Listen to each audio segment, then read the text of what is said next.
مجھے یاد آیا حضرت حکیم الامت مولانا اشرف علی صاحب تھانوی قدس اللہ تعالی سرہ کی بات یاد آئی. وہ فرماتے ہیں کہ ہماری مثال ایسی ہے جیسے آپ نے سنا ہوگا ایک صاحب تھے اشعب طماع. اشعب نام تھا، لالچی ہونے میں مشہور تھے، لالچی ہونے میں ضرب المثل تھے.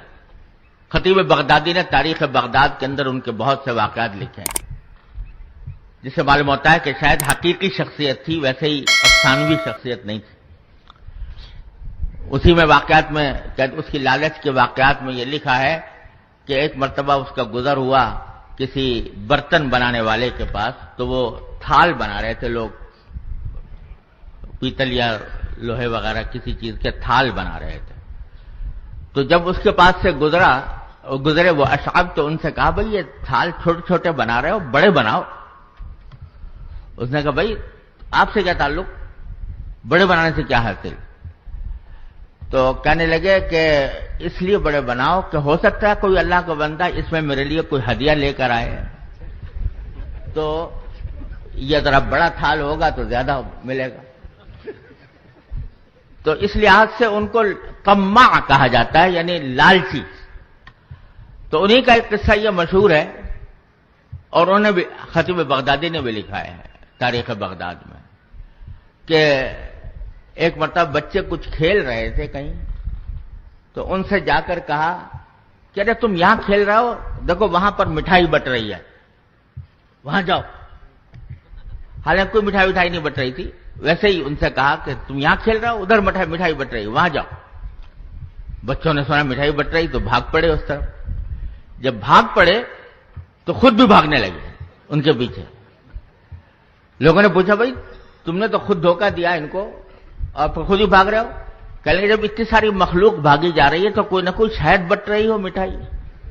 اتنی ساری مخلوق بھاگی جا رہی ہے تو میں احتمال ہے کہ یہ بلا وجہ تو نہیں بھاگ رہے ہوں گے، لہذا میں بھی اسی کے پیچھے بھاگ رہا ہوں.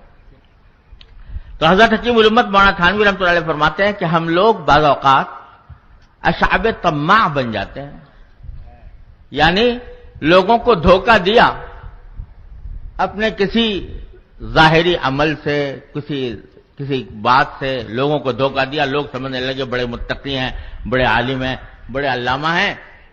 اور جب لوگ اتنے تعریف کرنے لگے تو کہا کہ بھئی یہ ساری مخلوق جو تعریف کر رہی ہے تو پھر کچھ نہ کچھ تو ہوگا میرے اندر ضرور، جس کی وجہ سے میں یہ اتنی ساری مخلوق میری طرف رجوع کر رہی ہے. تو اس دھوکے میں آدمی بعض اوقات مبتلا ہو جاتا ہے.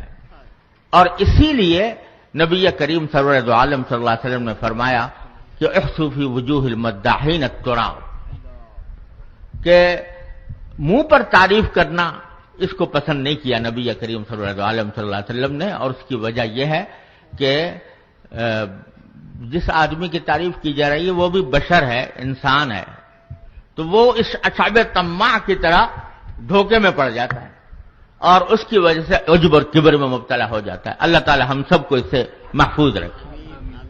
اس موقع پر مجھے امام زہری رحمت اللہ علیہ کا ایک مقولہ یاد آیا، اور وہ مقولہ ہم سب کے لیے ایک بہت بڑا عظیم سبق بھی ہے اور مشعل راہ بھی ہے، اور نفس و شیطان کے دسائس سے بچنے کا ایک بہت اعلیٰ طریقہ بھی ہے.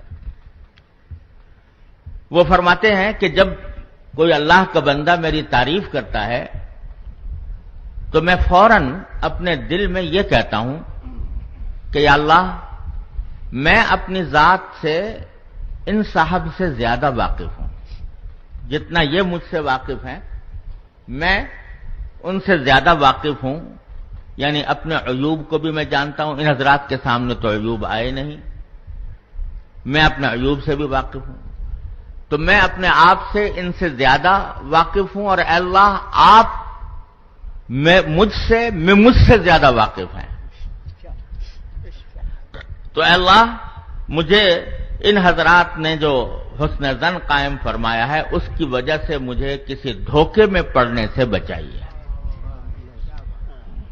مجھے اس بات سے محفوظ رکھیے کہ میں ان حضرات کے حسن ظن کے اظہار کی بنا پر میں کسی دھوکے میں پڑ جاؤں اور عجب میں مبتلا ہو جاؤں، کبر میں مبتلا ہو جاؤں، اے اللہ مجھے اس سے محفوظ رکھیے۔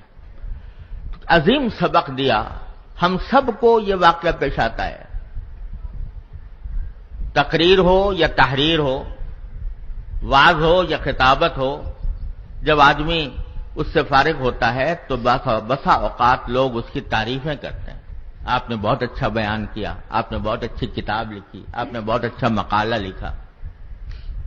تو یہ چیز بعض اوقات ہمارے اندر عجب پیدا کر دیتی ہے اور اس کے نتیجے میں آدمی دھوکے میں پڑ جاتا ہے۔